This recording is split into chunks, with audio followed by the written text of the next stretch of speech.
Hi there. You're listening to the Hellenistic Age podcast. Interview episode, Ai Khanoum and Identity in Hellenistic Bactria with Dr. Rachel Mairs.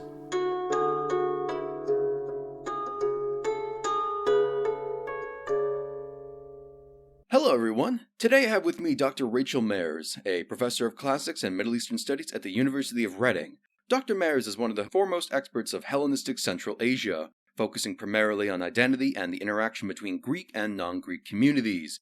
She has published books on the subject, such as The Hellenistic Far East, Archaeology, Language, and Identity in Greek Central Asia, and served as editor of the recent The Greco-Bactrian and Indo-Greek World.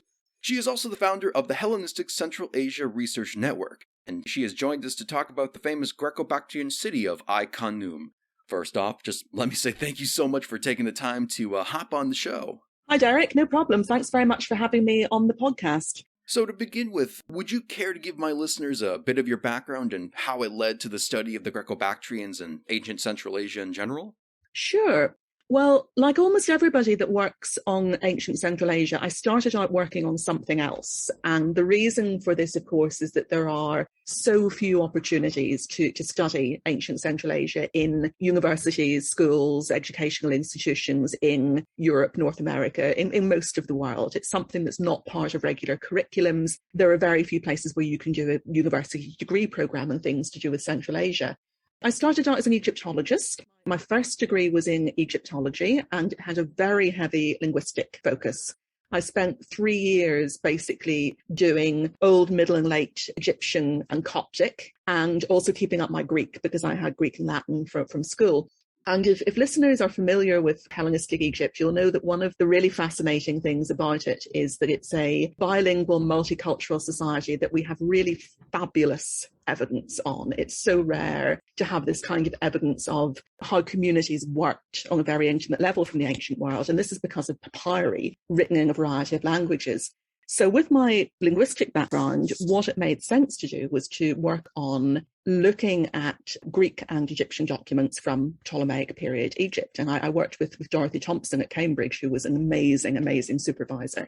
Now, while I was looking at these topics in Hellenistic Egypt, I got thinking about, well, wouldn't it be fun to look at these topics in other places? Egypt may have so much great evidence on bilingualism, ethnic identity, ethnic communities and so forth. But we know the Hellenistic world as a whole must have been very diverse and had lots of cultures coming into contact with each other. And I happened on a book, which I'm sure you're already familiar with, Derek, called The Greeks in Bactria and India by W.W. Tarn, which, as anybody who's picked it up can tell you, is very heavy going. It was first written in 1937, and it was, for a very long time, one of the few books, certainly the few books in English, about Hellenistic Central Asia. And I happened to walk past it in my college library one day and thought, wow, I didn't know there were Greeks in Bactria in India.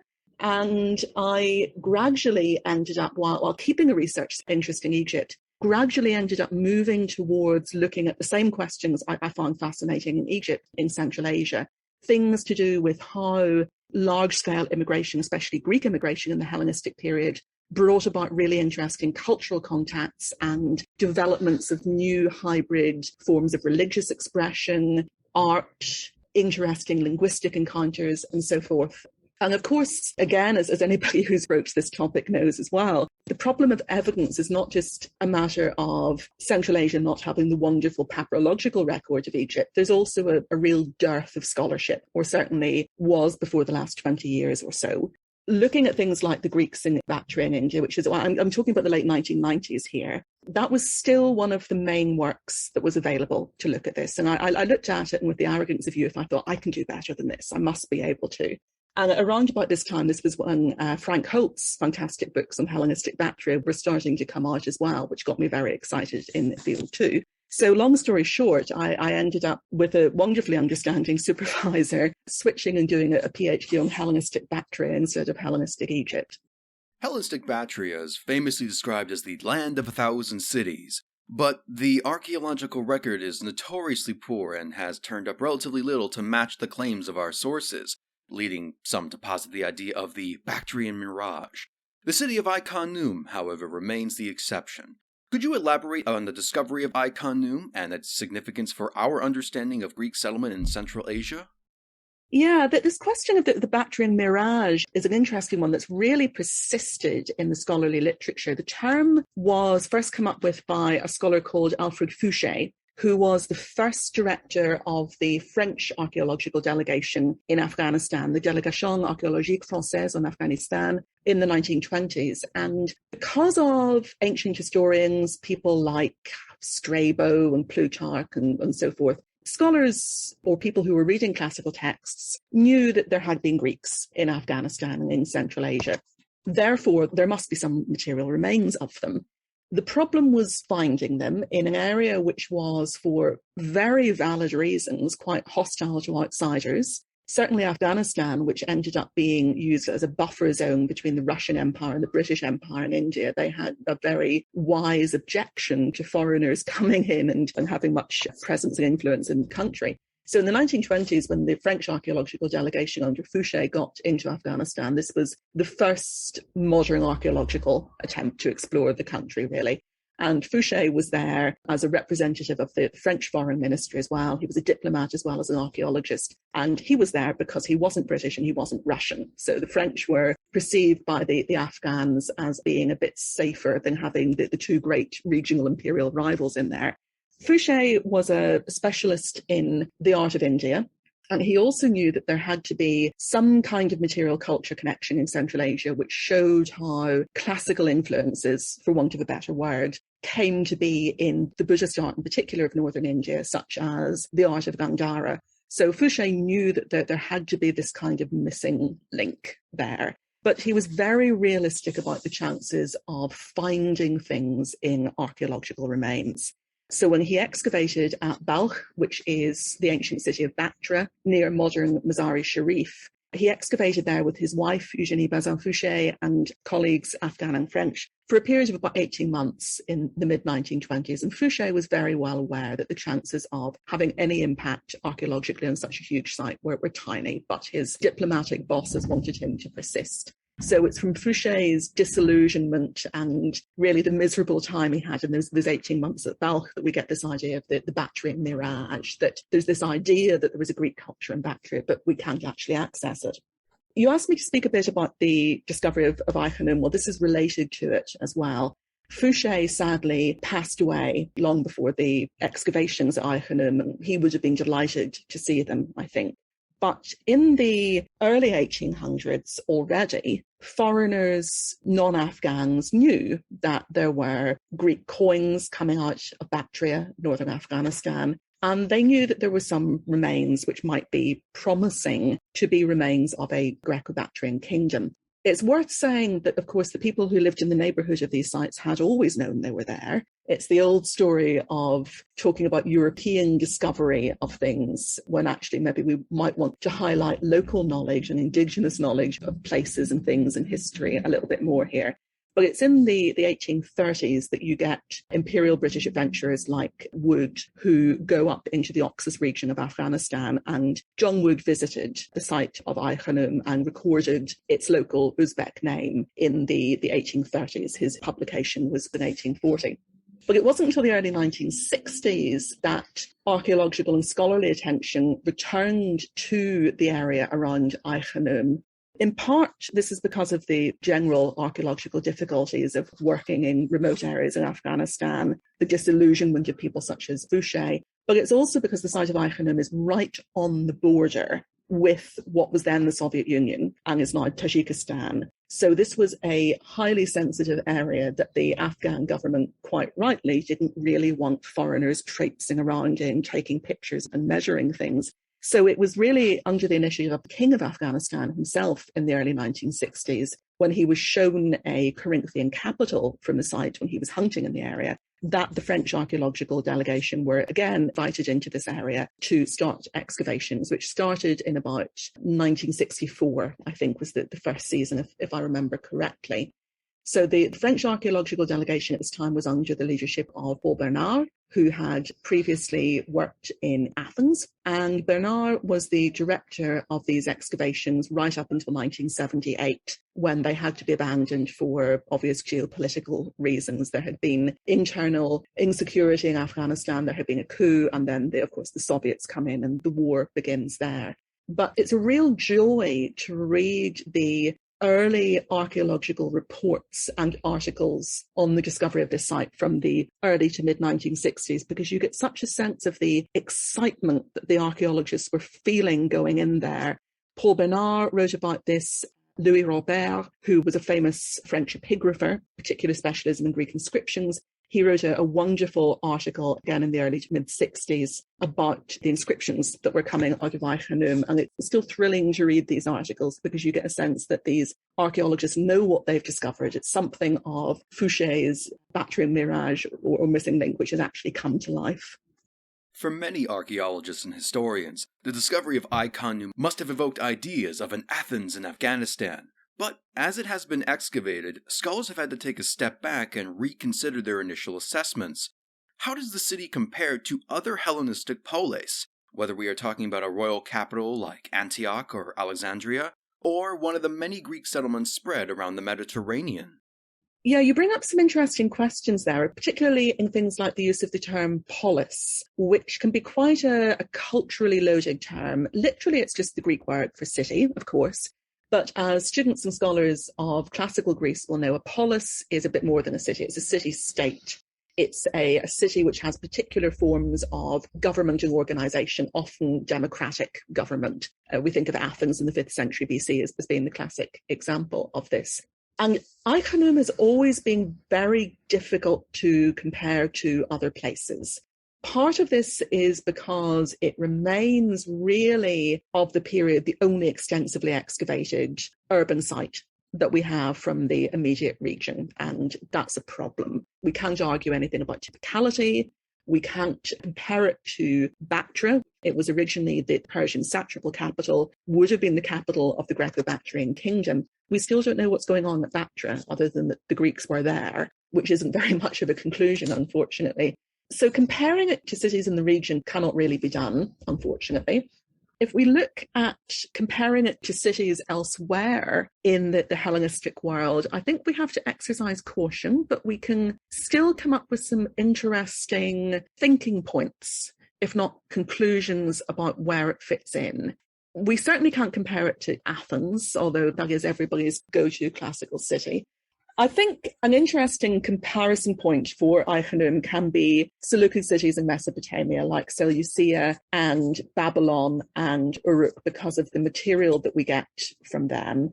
To say a little bit about what Ai Khanoum is like as a city, before I go on to compare here, Ai Khanoum is usually held to be a new foundation of the very late 4th or very early 3rd century BC. So it's probably not an Alexandria foundation, although there are people who do argue that.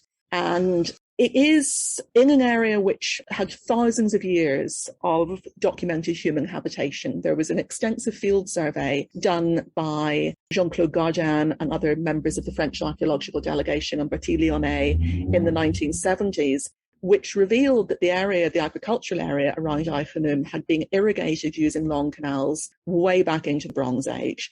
There's a site near Ai Khanoum called Shortugai, which was an outpost of the Indus civilization. As well as agricultural riches, the area around Ai Khanoum has access up into the mountains of Badakhshan, which are the source of lapis lazuli and other items which were traded over very long distances in the 3rd, 2nd millennia BC. So Ai Khanoum, while it may be a new foundation, this is not new habitation on this site. My own view is that we should be looking a bit more carefully at the Achaemenid period in the Ai Khanoum area. There's a site normally known in French as the Ville-Ronde, the round town on the river just to the north of Ai Khanoum, which is fortified and was probably a Achaemenid era settlement in the area. I wouldn't be terribly surprised, although unfortunately we cannot go in and dig it now, I wouldn't be surprised if it turned out that there had been an Achaemenid settlement on the site of Ai Khanoum itself. So what I'm getting at here is that Ai Khanoum is both a new colonial foundation and deeply rooted in the history, the culture, the economic processes of the area in which it is. And that's why Mesopotamia is such an interesting place to think with, because you've got things like new settlements like Seleucia on the Tigris, but you also have cities such as Babylon, which maintain a great deal of their original character. They've been there for millennia. But they also have subtle changes to the urban fabric and the organization of the city, which come from the Hellenistic period and the Greek conquest of it. For example, there's a theatre built inside the walls of Babylon, which is known quite hilariously in Babylonians as the Beat Tamarti, the place of observation, because there's no indigenous name for a theatre, which is a Greek word. And if we look at Ai Khanoum, the old cliche about it is that it's a city that has a lot of very Greek features and a lot of very not Greek features. There are some things which are just over the top, in your face Greek, like the gymnasium and the theatre. These are really culture specific institutions which other cultures like the Babylonians had to find a way of understanding because it was something new to them. But then you get things at Ai Khanoum such as the temples and the domestic architecture, which are very clearly rooted in long-standing local history and traditions. So all in all, I would say that we cannot really compare Ai Khanoum to other cities in the Hellenistic world in terms of making assumptions about its organization or society or political organization on those bases. But I think it's helpful to look at other Hellenistic cities to think about structures, to think about how people created communities from a very diverse set of personal origins, views about the world, cultural influences, stylistic influences, and so forth.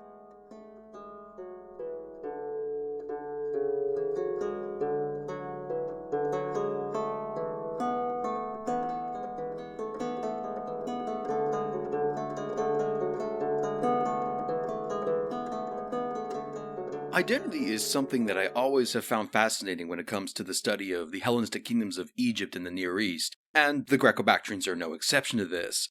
It's very tempting to try and point to inscriptions or gymnasiums as proof of Greekness, or for lack of a better term, thriving in Central Asia.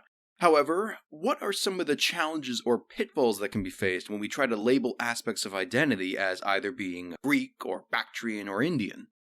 I was talking about this to one of my classes the other day, and we were talking about classical archaeological sites, and I got the students to examine what they were wearing, what they were holding, what way they'd done their hair, whether they had tattoos or piercings and so forth. And I said, well, applying the criteria that you are to looking at these archaeological sites, apply them to yourself. Just because I'm holding a bag which is made of a patterned fabric from India doesn't make me Indian. Just because I'm wearing a jacket from a Japanese clothing company doesn't make me Japanese.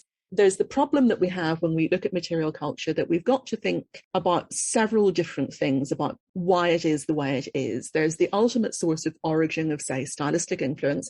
But then there's the question of how do these things relate to how people understand who they are and their place in the world. And this brings us back to the history of archaeology in Central Asia, and in particular the history of looking for the Greeks, people like Alfred Fouché in the early 20th century. He knew that looking for the Greeks was kind of a silly thing to do, but he was forced into excavating at particular sites because of expectations that people in Europe had about what might be found. When people went looking for the Greeks in Central Asia, how did they think they would know when they found them? And the answer, of course, is that people were expecting to see things which are totemic expressions of Greekness or classical identity and belonging in Europe. Things like columns, Corinthian capitals, Greek inscriptions, statues of people wearing draped garments. All of these things were taken as being indicia of Greekness. We have found the Greeks. Look, we've got a Corinthian capital. And indeed, that's exactly what happened in the early years of Ai Khanoum. It was the discovery of things which looked overtly Greek, which brought renewed archaeological and scholarly interest in the site. In the early years of excavation there, you get a sense from the excavators of the real excitement of having found something which is really intrusively, exotically Greek in Central Asia. There is a lot of emphasis on the publications on this is just like something from Athens, this is just like something from Rhodes. But as time goes on and the archaeologists, people such as Paul Bernard, had more time to reflect, they began to think a bit more about what this actually means. What does this say about the identity of the people in the city? How do we know how they conceived of this? And I think really, especially with the site of Ai Khanoum, this question of how we relate things to people and how we relate the form of things to people's notion of themselves and their communities, this has become and continues to be the overriding question in discussing Ai Khanoum. If I think in particular of the recent really exciting work that Lauriane Martinez-Sèvres has been doing on the temple and the statue at Ai Khanoum, she gave a great online presentation that I went to a couple of months ago about this. She's reassessing how we look at things like statues. We can look at a statue and say, well, this looks like a Greek Zeus. But it's very important to bear in mind that the people who looked at this, who worshipped it, who walked by it every day, may have had very different concepts about what this was in their world. They could have called it by different names. And what's most important, it could have had a very flexible identity to people.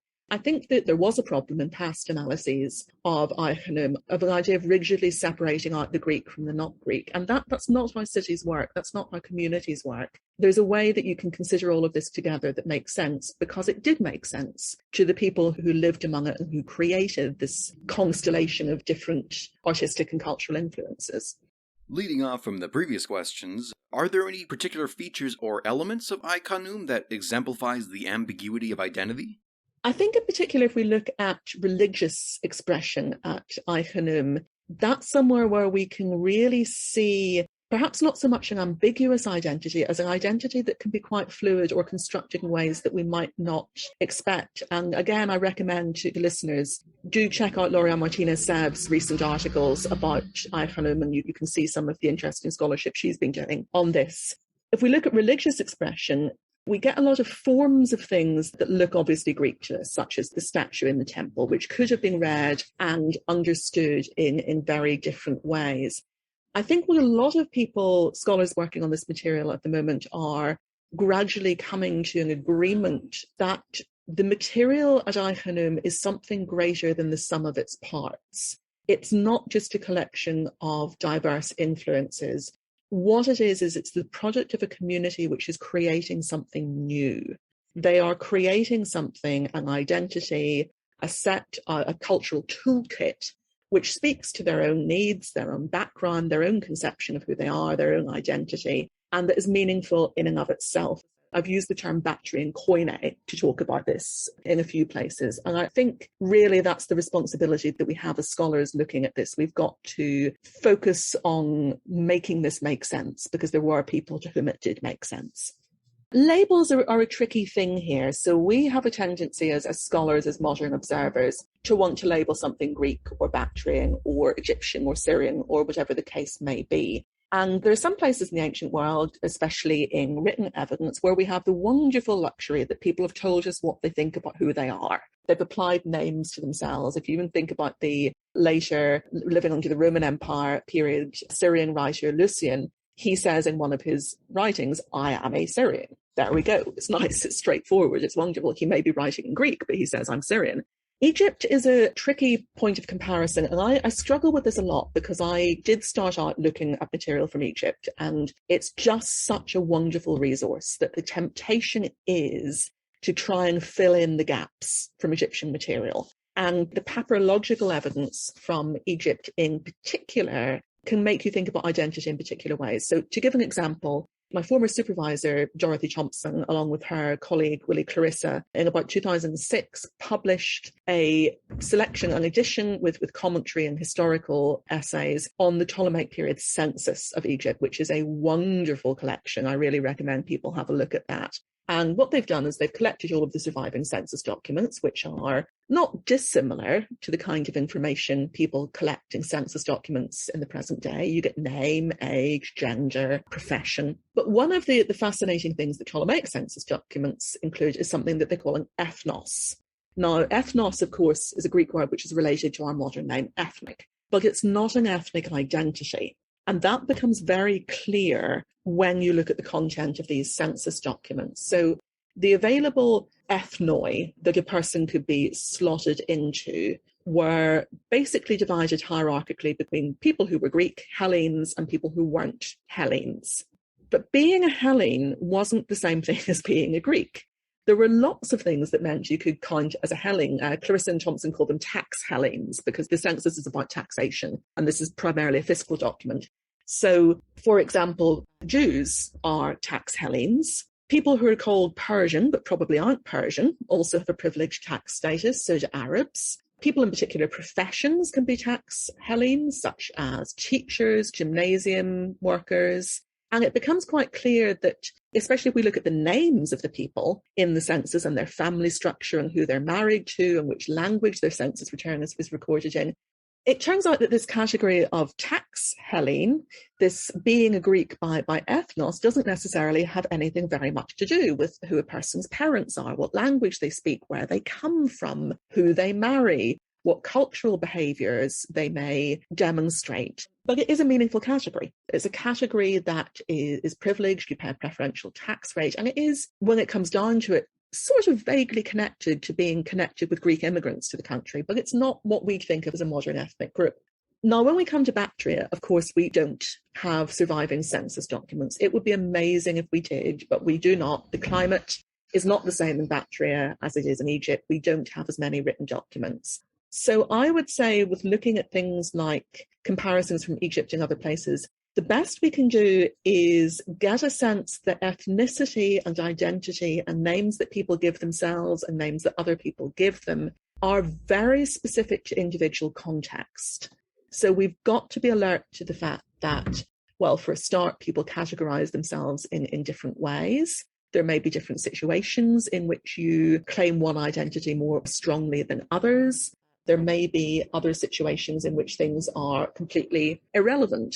For example, just off the top of my head, I went to the doctor the other day to get my flu vaccine, and in the waiting room, they called me in as Ms. Mairs because my doctorate is not relevant in that context of the doctor's office. Only a medical doctor is doctor in that case. Whereas in a professional context, it would be doctor, professor, or in most cases in my department, we just use first names. So everything is about identity and who you are, and profession and ethnic identity is very context specific. And I suppose I'm sort of hedging my way towards saying that I wish we could figure more of this out for Bactria, but we cannot in the same way. We've just got to be aware of the limitations of our evidence and also be aware of the limitations of our reasoning and remain open to new ways of thinking about things.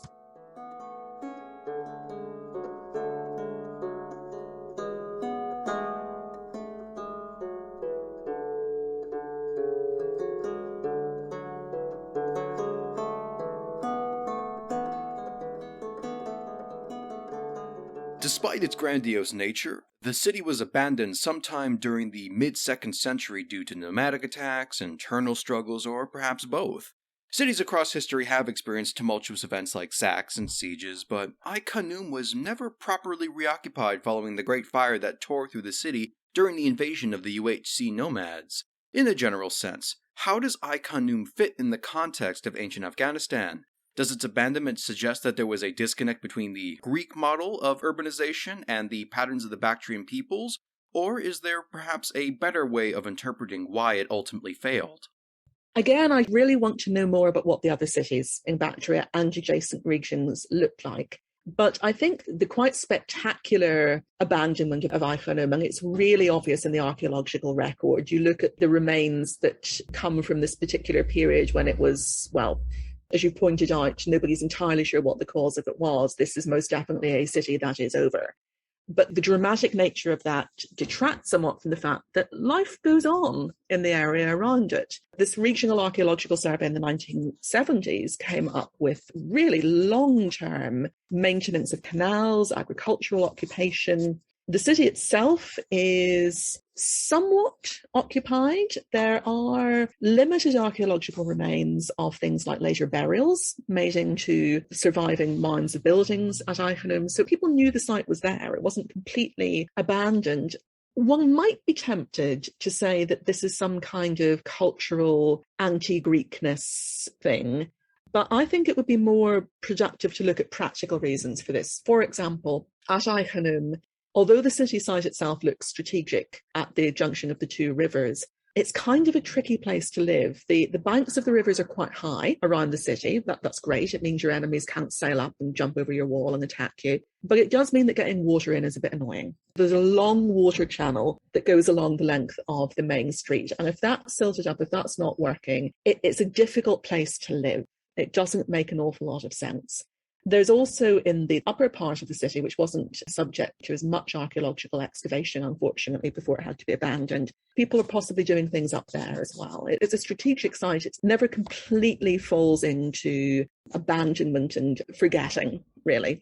You can see that the influence of the Greeks in Bactria carries on culturally, linguistically, for quite a long time. For example, if we look at temples in Bactria, sites in Bactria, from later periods, from the turn of the millennium through into the Kushan Empire in the 2nd, 3rd century AD, there are lots of lingering influences, things like iconography of gods, which they're calling by different names now, of course, but there's a recognizable continuity in things. They're still using the same forms of, especially indigenous architecture that they're using at Ai Khanoum. That carries on.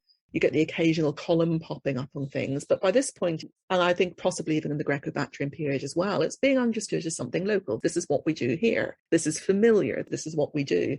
For listeners who are interested in going a little bit further into history, it's really only in about the 2nd, 3rd century AD that we get any kind of rejection of Greekness in the region. And what there is controversial. It comes from Bactrian language inscriptions, which are written in the Greek alphabet, because that was the available medium of literacy in the region at that time, under kings like Kanishka and so forth, who talk about putting away the Greekness, which can be seen as, has been argued by some to be some kind of cultural revolution. And indeed, Kanishka, the Kushan emperor, he has coins which have the Bactrian language and Greek script on them.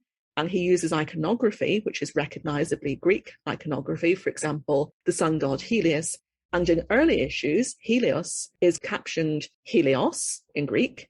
And in later issues, it's being replaced with Mithra, the local Iranian name. But the iconography remains exactly the same. In your opinion, why does Ai Khanoum, a city which has virtually no concrete documentation in the literary accounts, remain the only Greek city with significant archaeological remains ever properly discovered in the region? Do you believe that there is another Ai Khanoum or something similar waiting out there for researchers to discover? So the classic answer to this would be everything is buried under other stuff. If you look at most major city archaeological sites in the region of Central Asia, there's a very common pattern, and I'm talking cliche common pattern here. People going back to the Bronze Age, they build their cities in the same site over and over and over and over and over again until the Mongols come along, at which point it gets abandoned. And what you're left with is a huge tell. Now, scholars such as Katie Campbell at Cambridge are overturning this very cliched, simplistic model of what happens at the Mongol conquest archaeologically. But it does remain the case that most big urban sites that we know were a centre of Greek occupation, were garrisoned by Alexander, etc., in Central Asia are underneath the remains of later cities. Balkh is a classical example. Herat may be similar. Samarkand, the site of Afrasiab, which is outside what's now the modern and medieval city. But there is an awful lot of layers of occupation there. And excavating a big tell site like that is time-consuming, it's expensive, it's hugely difficult to do. I think probably the closest that we've got to being able to do useful things with this were some of the major Soviet-era archaeological projects in Central Asia, where there was a tendency to do big, they called them pluridisciplinary expeditions. The site of Termez is a good example of this, where they would have archaeologists, they would have geologists, they would have folklorists, they would have researchers on a really wide range of topics, all exploring a single site. It was very holistic. And perhaps there's something in the Soviet-era archaeological expeditions that should be gone back to. But unfortunately, so much of this just comes down to money and time and resources and the practicalities of it. And in some ways, we're no better off than Alfred Fouché was in the mid-1920s when he looked at Balkh and knew that it wasn't doable with a small team, but was forced to soldier on anyway. Is there another Ai Khanoum out there?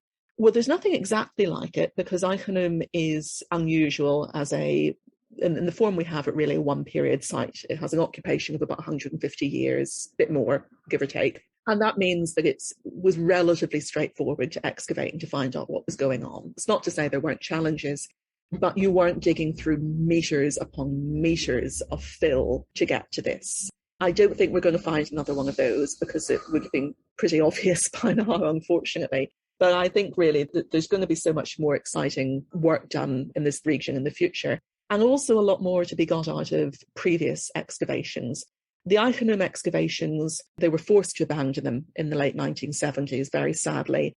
The DAFA was wound down in 1982, couldn't function in Kabul anymore. They did subsequently go back in the early 2000s, which was fantastic.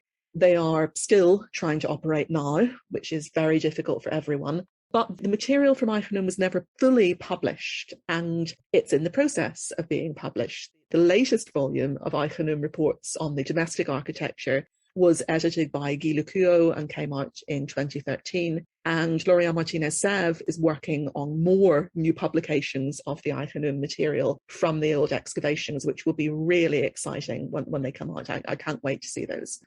I believe that this is an excellent place to end our discussion. And once again, let me just say thank you on behalf of myself and my listeners for coming onto the podcast.